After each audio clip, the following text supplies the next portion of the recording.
is Jo Karen Hudson. This is Module 15. This is the first section in Module 15, Section 15.1.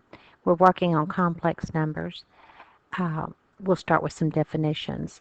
An imaginary number is defined as I, where I is equal to the square root of -1. The square of I is equal to -1. In other words, I squared is equal to -1. So let's start. We won't just write as the product of a number and I. The square root of -9 is the same as the square root of -1 times the square root of 9. And the square root of -1 is defined as I, and the square root of 9 is equal to 3. And so I'm going to turn that around and write my answer as 3I. Example 2, the square root of -2. I'm going to rewrite that as the square root of -1 times the square root of 2. And I know that the square root of -1 is defined to be I, so I will have I square roots of 2. Square root of 2 will not break down, so that is my final answer. The square root of -75. This is example 3. I can split this up into the square root of -1 times the square root of 75. And I know that the square root of -1 is the same as I. The square root of 75 will break down. Let's see, 1 squared is 1, 2 squared is 4, then 9, 16, 25, 36. I believe I see one that'll work. 25 will work. So I'm going to change the square root of 75 to the square root of 25 times the square root of 3. So I'll have I times the square root of 25 is equal to 5 times the square root of 3. So I will write my answer as 5I square roots of 3. Write all the answers with all the factors that are not under the radical to the left of the radical. What that means is write the radical last. The radical will be written last. Perform the indicated operations. The square root of -10 times the square root of -10. Now I'm quite sure this will be equal to -10 because it just lifts the radical, but I want to show you why. The square root of -10 is equal to the square root of -1 times the square root of 10. The square root of -10 is the square root of -1 times the square root of 10. And this square root of -1 will be I times the square root of 10.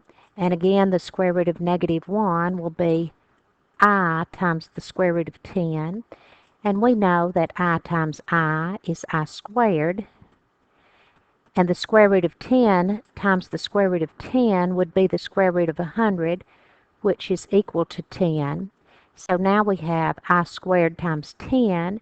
And we know every time we have an I squared, we're going to replace it with a -1, so that -1 times 10 would equal to -10, should be your final answer. And I suspected that from the beginning. Example 2. The square root of -48 over 3. Now, I believe 3 goes into 48 evenly. Yes, it does. It goes 16 times. So we'll change this to the square root of -16, which I can break into the square root of -1 times the square root of 16. Our square root of -1 becomes I, and the square root of 16 becomes 4. So my final answer will be 4I. Definition. A complex number, a plus bi, is the sum of a real number and an imaginary number, where a and b are real numbers. Complex numbers should be written in standard form, a plus bi. Adding or subtracting complex numbers, we want to add or subtract the real parts and then add or subtract the imaginary parts.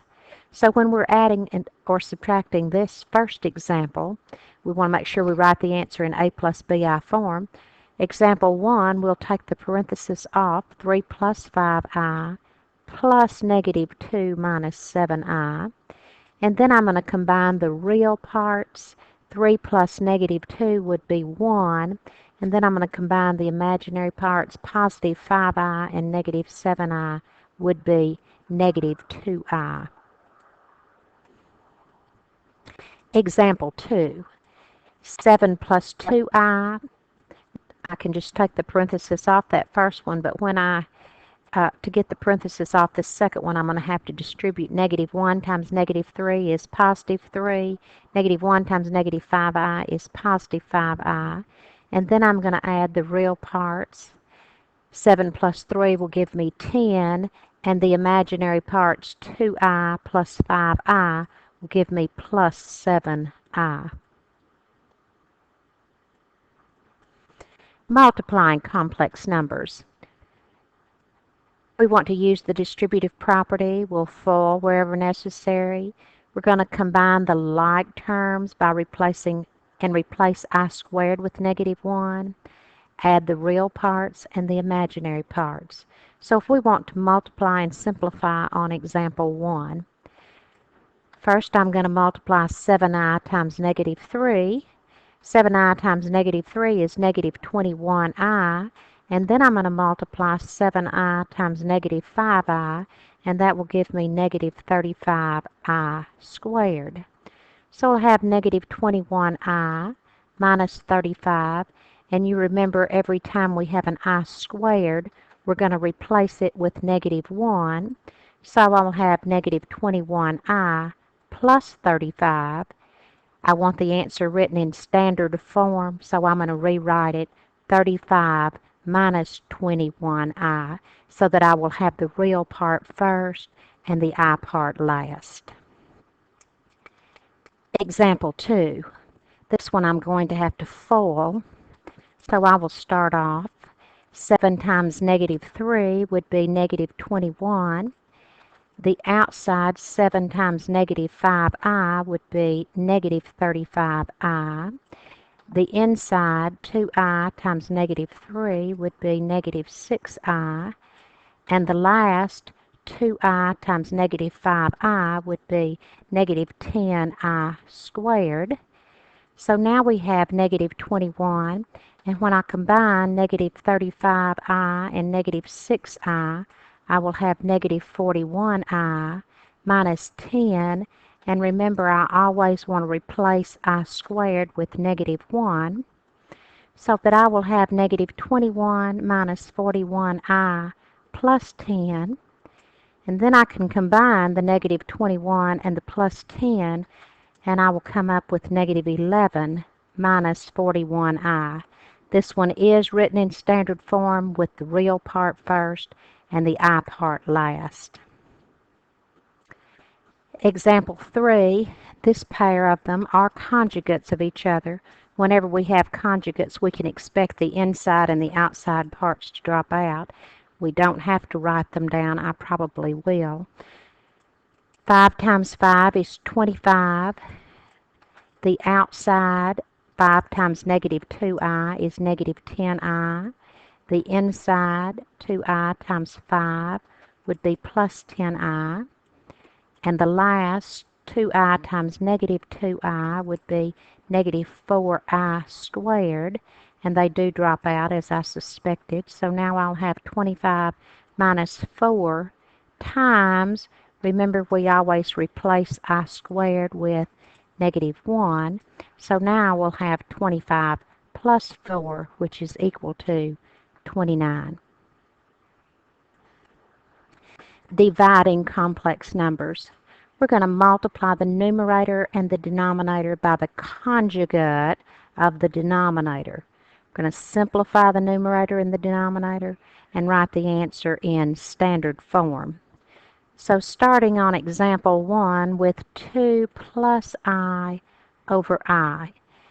The conjugate of I, we could write I as 0 plus I, so that the conjugate would be 0 minus I, or just minus I. The conjugate of I is negative I. So I'm going to multiply the numerator and the denominator by negative I. can write it on either side.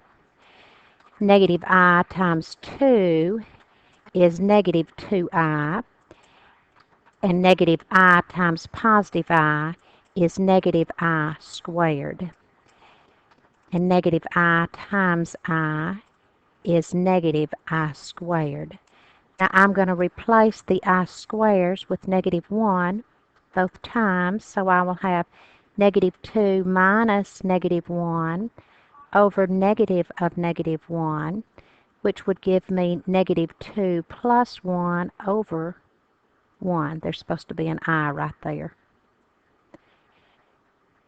So now I have negative 2i plus 1, which I will rearrange and write as 1 minus 2i. I want the real part first and the I part last.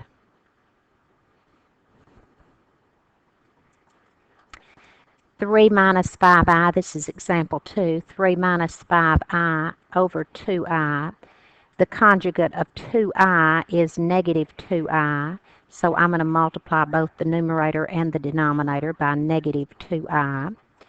Negative 2i times 3 is negative 6i. Negative 2i times negative 5i is positive 10i squared. And negative 2i times 2i is negative 4i squared. So now we'll have negative 6i plus 10. I'm going to be replacing both of the I squares with negative 1. So I'll have 10 times negative 1 over negative 4 times negative 1, which would give me negative 6i minus 10 over positive 4. I think I'll rearrange this so that the I part would be last. Then I will have negative 10 minus 6i over 4. And then I'm going to split it, negative 10 over 4 minus 6i over 4, which would give me negative 5 halves minus 3 halves I.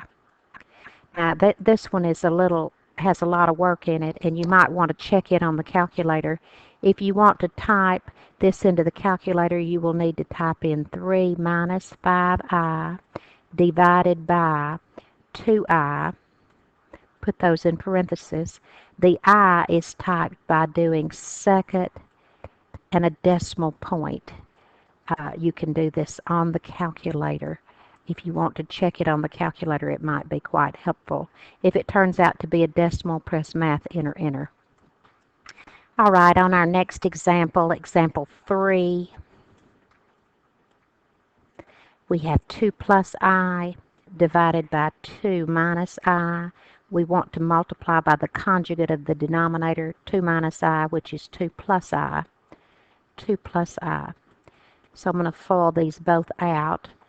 2 times 2 is 4. The outside is plus 2i. The inside is plus 2i. And the last, the I times the I makes plus I squared. 2 times 2 makes 4. Now we know when we have conjugates that the outside and the inside are going to drop out. Sure enough, plus 2i and minus 2i drops out. So now we have the last, negative I times positive I makes negative I squared. So we will have 4 plus 2i, and 2i is 4i, plus I squared, which is equal to negative 1,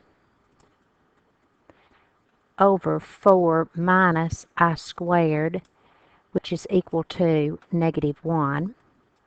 So now we have 4 minus 1 is 3 plus 4i over 4 minus negative 1, which is 5.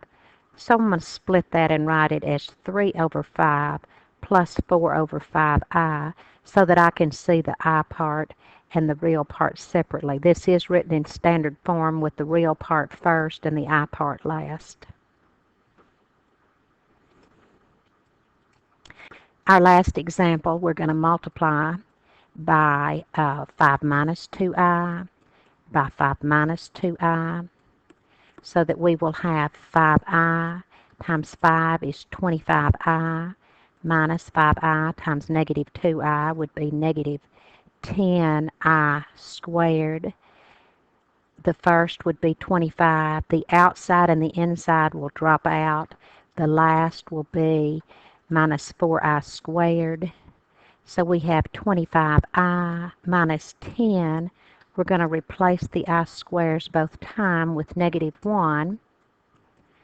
So we have 25 minus 4 times negative 1, which would be 25i plus 10 over 25 plus 4.